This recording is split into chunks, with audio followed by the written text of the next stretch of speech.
Sandra. Aujourd'hui, nous allons apprendre à faire une pâte feuilletée. D'accord. C'est une pâte un petit peu technique, donc c'est bien de pouvoir la montrer en vidéo, de façon à voir tous les gestes. D'accord. Alors pour commencer, nous avons besoin de farine, d'eau, du sel fin et de la margarine à feuilletage ou bien du beurre. Alors il y a un moyen mémotechnique très facile pour retenir les proportions.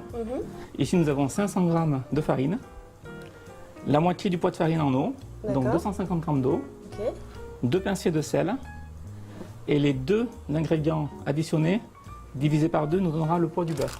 D'accord. Donc 500 g plus 250 g, 750 g, on divise par 2, 375 g de beurre. D'accord. Alors pour commencer, on met dans le bol du batteur les 500 g de farine. Farine classique? Oui, c'est de la farine de blé classique. D'accord. On va mettre 2 bonnes pincées de sel fin. Alors des bonnes pincées. C'est pas pour autant que la pâte sera salée, mais une pâte qui n'a pas de sel sera vraiment, aura un goût vraiment très fade. Et c'est important, c'est un peu comme le pain. Du pain sans sel, je ne sais pas si tu en as déjà goûté, c'est pas très bon. Oui, d'accord. Ensuite, on rajoute toute l'eau. Et on place donc la cuve sur le batteur.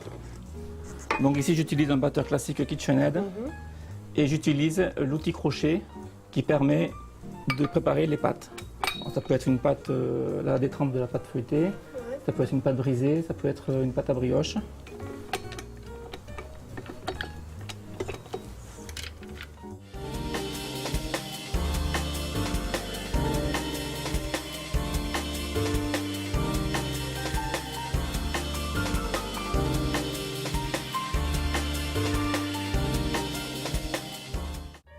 On va pétrir pendant quelques minutes à vitesse moyenne. Donc, notre pâte a cette consistance. Il n'y a plus de farine. Donc, on va la vider sur le plan de travail, où il en reste très peu. Et la travailler. Et là, on va tout rassembler en une seule boule. Et cette pâte, ça s'appelle une détrempe.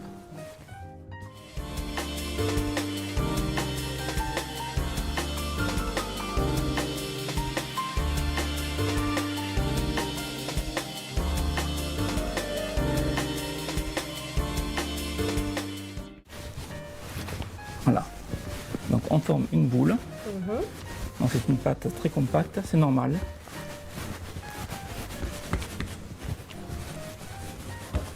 Je vais vous demander de me passer le couteau et on va l'inciser. Donc on va faire une croix, c'est pour la laisser reposer et tout à l'heure la prochaine étape elle va être étalée en croix. Ça va nous former la croix. Le fait d'avoir déjà une incision,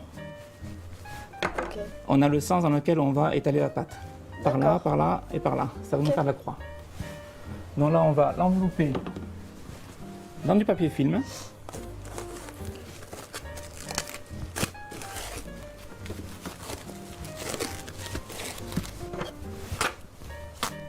Et on va la laisser au frais pendant une demi-heure minimum. D'accord. Sachant que cette recette peut être faite sur 2 jours ou sur 1 jour. D'accord. Bien sûr, sur 24 heures. On peut faire les détrempes aujourd'hui, commencer le tourage, admettons, ce soir, et terminer la pâte demain. On va y venir. D'accord. Donc là, on la met une demi-heure au frais. D'accord, très bien. Donc voilà, notre pâte a reposé. Elle est déjà moins élastique par rapport à tout à l'heure. Le fait d'avoir posé un petit peu au frais. Elle s'est humidifiée également un petit peu, c'est normal. Ça, c'est l'effet du frigo. Donc, nous allons fleurer notre plan de travail. Alors, fleurer, ça consiste à le saupoudrer de farine pour ne pas que la pâte colle. On va bien aplatir les 4 angles. Et là, le but, c'est d'abaisser la pâte en croix en laissant le centre un peu plus épais.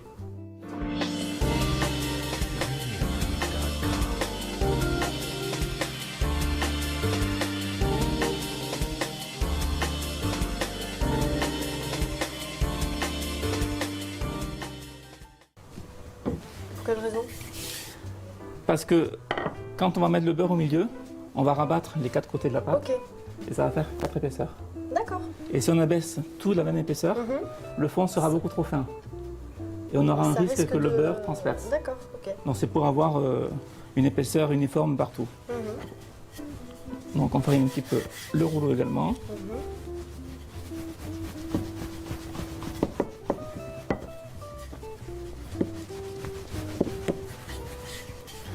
Donc on abaisse quand même un petit peu le centre, mais on le laisse toujours plus épais. Donc là, sur les côtés, il y a quoi? Il y a un demi-centimètre d'épaisseur, à peu près? Oui, à peu près, oui. Il faut laisser, il faut faire une abaisse égale partout.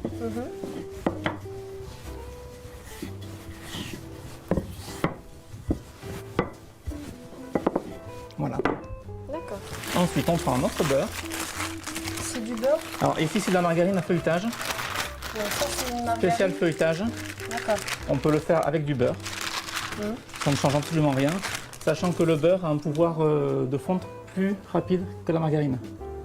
Donc si le beurre est dur, qu'on le malaxe dans les mains pour le rendre malléable, celui-ci est très malléable, Ouais. c'est la consistance qu'il faut, Ouais. il va fondre facilement dans les mains. La margarine, elle ne fond pas aussi facilement. D'accord. Donc je préconise pour un débutant de prendre une margarine.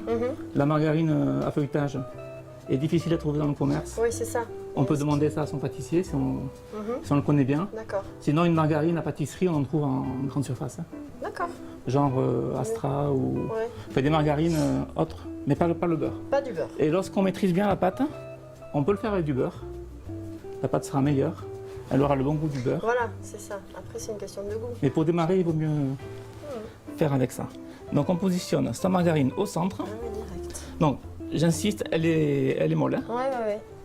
C'est pas du beurre pommade, c'est pas la consistance pommade, mais c'est pas le beurre qui sort du frigo. Le beurre pommade qui utilise. C'est quoi le beurre pommade, la différence entre le C'est du beurre qui a la pommade et- consistance d'une mayonnaise qui est vraiment très mou, Ouais.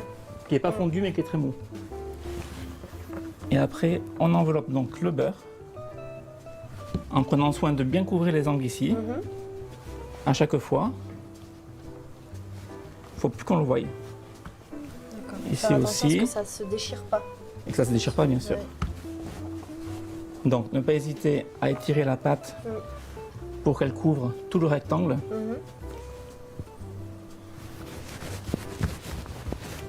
Si on a un peu de farine, on peut prendre le petit pinceau, Celui-là? oui, et enlever l'excédent de farine. C'est une farine qui n'est pas utile.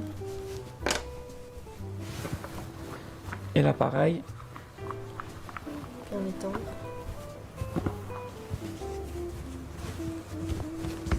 voilà.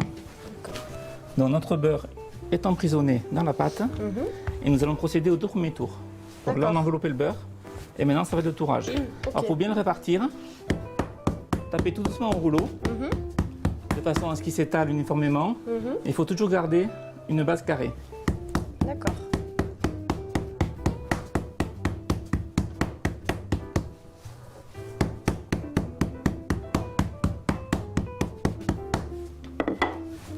Donc toujours amener de la farine au centre. Et c'est aussi un moyen de vérifier que la pâte ne colle pas. D'accord, ouais. Et on commence à abaisser. Donc tout doucement. Il ne faut pas que le beurre transperce la pâte. Et on va l'abaisser sur une épaisseur uniforme, sur tout le long. D'accord. Et pour que justement le beurre ne passe pas au travers de la pâte, il faut vraiment l'avoir bien emprisonné au départ. Il faut bien l'emprisonner, bien la répartir en tapant comme j'ai fait. C'est cette étape-là la plus difficile. Si le beurre ne transperce pas là, C'est bon. ça devrait bien se passer. Alors souvent, il ne transperce pas dessus. On a la surprise d'avoir des trous de beurre D'accord. parce que le plan de travail n'est pas assez fariné. Donc la pâte accroche, Donc Elle ça se la déchire. fragilise et le beurre transperce. elle se déchire et le beurre transperce. D'accord. Il y a des petites bulles d'air. Oui, c'est Faut normal. faire sortir. C'est normal. Voilà, on a abaissé la pâte. Effectivement, le beurre est bien, enfin la margarine est bien. Comme on peut le bien voir, malléable.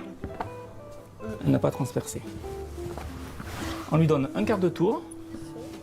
On va égaliser juste les bords Pour que ce soit vraiment pour enlever uniforme. le bourrelet oui, qui Ouais. peut subsister. Et on va la plier en 3. Donc on divise la longueur en 3 et on la plie. On enlève l'excédent de farine. Toujours.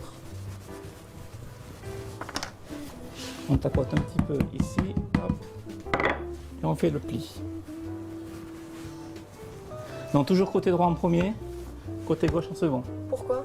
Il faut respecter cet ordre. Il ne faut pas commencer à étaler la pâte et faire comme ça, comme ça. Toujours le même sens des plis. D'accord. Ok. C'est pour avoir une pâte qui pousse uniformément après et qu'elle soit jolie, bien feuilletée. D'accord. Donc si ça couvre pas bien l'angle, ne pas hésiter à les tirer tout doucement. Ouais. Il faut vraiment que ce soit du bord à bord. D'accord. Ça vient un peu. Bon, c'est pas la peine de rajouter de la farine, hein, il y en a Non. assez. Ouais. Et là, on recommence.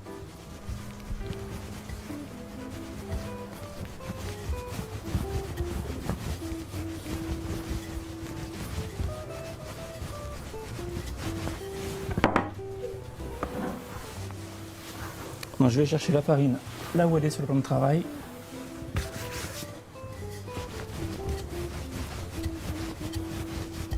Continuez à baisser. Voilà.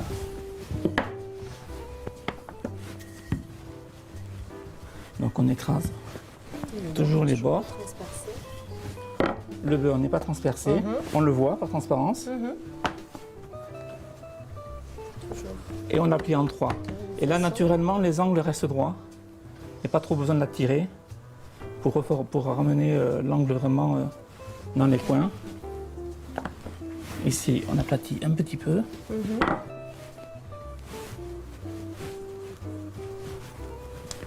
Là, nous avons fait nos deux premiers tours. Alors, pour s'en rappeler, il est d'usage de pratiquer 2 empreintes. D'accord. Premier tour, deuxième tour. D'accord. Si on recommence demain et qu'on a 10 pâtons dans le frigo, on sait que celui-là est à 2 tours. D'accord. Donc on l'enveloppe Et on dans va du à papier nouveau la film laisser reposer. et on la laisse reposer minimum une demi-heure. Donc notre pâte a reposé une demi-heure. Ça fait même presque 1 heure, il me semble. Oui. Donc je vais aller la chercher. Donc on va fleurir le plan de travail à nouveau. Elle s'est un peu humidifiée, on peut le voir en surface. Un petit peu le rouleau. Et on abaisse donc la pâte. Là, il n'y a que 2 tours, on voit bien On voit de le plus en beurre plus le beurre. par ouais. transparence. Ouais. Bah, en fait, l'épaisseur des trempes s'amincit. Et bien sûr, à force, on voit la couleur jaune du beurre. Voilà. Donc, un quart de tour, on respecte toujours le même sens. Le même sens, Dans le sens inverse des tout aiguilles d'une comme montre. pour les étapes du pliage. Voilà. On aplatit un petit peu les angles, qui sont toujours un petit peu plus épais. Et on le plie en 3. D'accord. Toujours l'excédent de farine à retirer. Très bien. On écrase un petit peu le centre, là où va se faire le pli. Et on ramène bord à bord. Donc on a fait 3 tours. On va faire le 4e. Donc pâte feuilletée, 3 fois 2 tours. Donc ça se fait 2 par 2.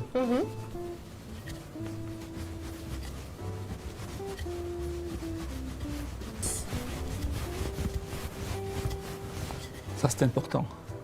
Que la pâte soit bien l'une sur l'autre. Que l'épaisseur le nombre de couches soit égal ici, ici, ici. Donc que ce soit vraiment uniforme. Ça c'est pour qu'elle pousse vraiment uniformément dans le Ouais. four.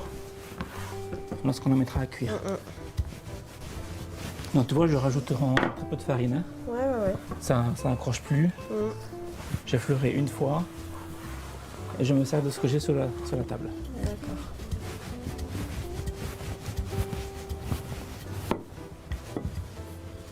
On est toujours à peu près à un demi Oui, centimètre. il faut compter un bon centimètre quand même.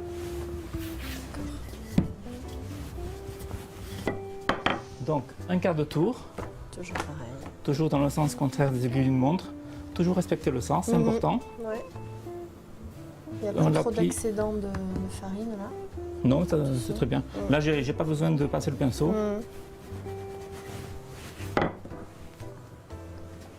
Et on va faire Et je adhérer. la plie en 3. Et je marque donc 4 empreintes 4 pour fois 4 deux. tours. Je renveloppe ma pâte, alors ça c'est important, pour ne pas qu'elle croûte dans le frigo. D'accord. Parce que si je m'en sers dans une demi-heure, ça ira. Mhm. Mais si je continue demain, Plusieurs heures, elle va... elle va croûter et après quand on va la baisser, ça va marbrer la pâte et ça va pas être D'accord. joli. Elle sera plus uniforme, elle ça sera va plus faire une croûte. élastique. Ça va faire une croûte qui en étalant va se craqueler. D'accord. Voilà, et bien fermer les bords, que l'air ne rentre pas. Ok. Donc voilà, notre pâte feuilletée à 4 tours qu'on met au frigo une demi-heure minimum. Toujours pareil. Sandra, suite et fin. On est presque au bout de la pâte feuilletée. Donc elle est au frigo. Mhm. Je vais aller la chercher. On va faire les 2 derniers tours. 2 derniers. On fleure à nouveau un petit peu le plan de travail pour ne pas que ça colle. On farine légèrement le rouleau Et c'est reparti. et on étale. Donc on reprend toujours la position dans laquelle on avait fini. On avait plié la pâte. Mhm. On la remet dans le même sens.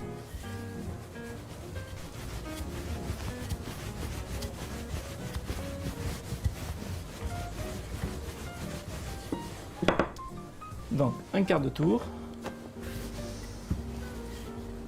Et on fait notre 5e tour. Donc on divise en 3 à peu près.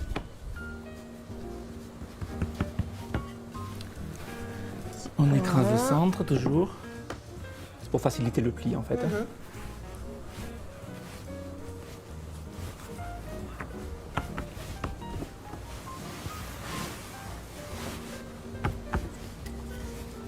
Et le dernier tour.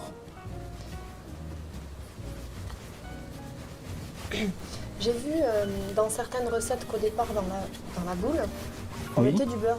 Certains mettent du beurre. Alors c'est possible, c'est une variante. Mm. Ça permet d'avoir une détrempe beaucoup plus souple. Mhm. C'est un choix. La recette traditionnelle veut qu'on ne mette pas de beurre. Après, il faut essayer. Et si ça vous plaît, si ça plaît plus comme ça, il faut faire comme ça. Mais c'est une question de facilité. Alors, pour faciliter, Ça rend la détrempe moins cassante. Au départ, quand j'ai eu ma boule, je l'ai fraisée à la main pour la rendre bien uniforme, bien homogène. Avec le beurre, il n'aurait pas cet aspect granuleux. d'accord. J'aurais directement une boule homogène. Alors si on veut mettre du beurre dans la détrempe, c'est pas du beurre qu'on rajoute, c'est du beurre qu'on retire du beurre de tourage Ah, d'accord. et qu'on met dans la détrempe. Au préalable, ok. C'est à peu près 20%. Mhm. Alors Il y a cette solution-là aussi. voilà. Donc 20% de beurre en moins dans le tourage, mais 20% donc on met dans la détrempe. Ok. En même temps que l'eau, on met la farine, le sel, l'eau, le beurre et on Et un mélange. petit peu. C'est la même technique, on rajoute le beurre seulement. D'accord.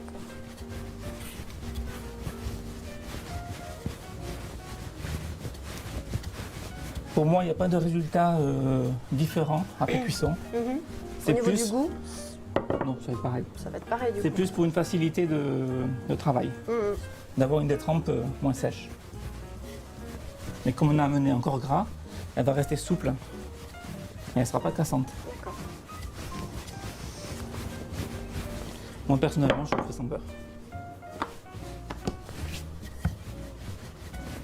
Je la fais comme aujourd'hui.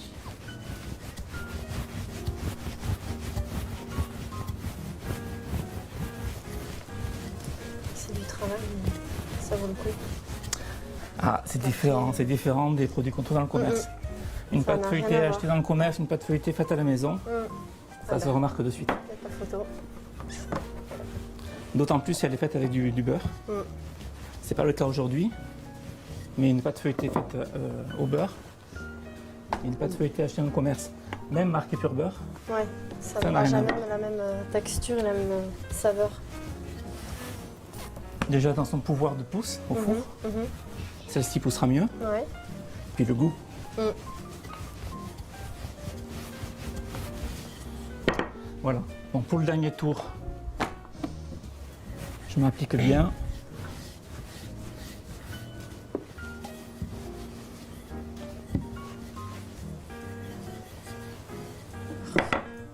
Et le dernier pliage.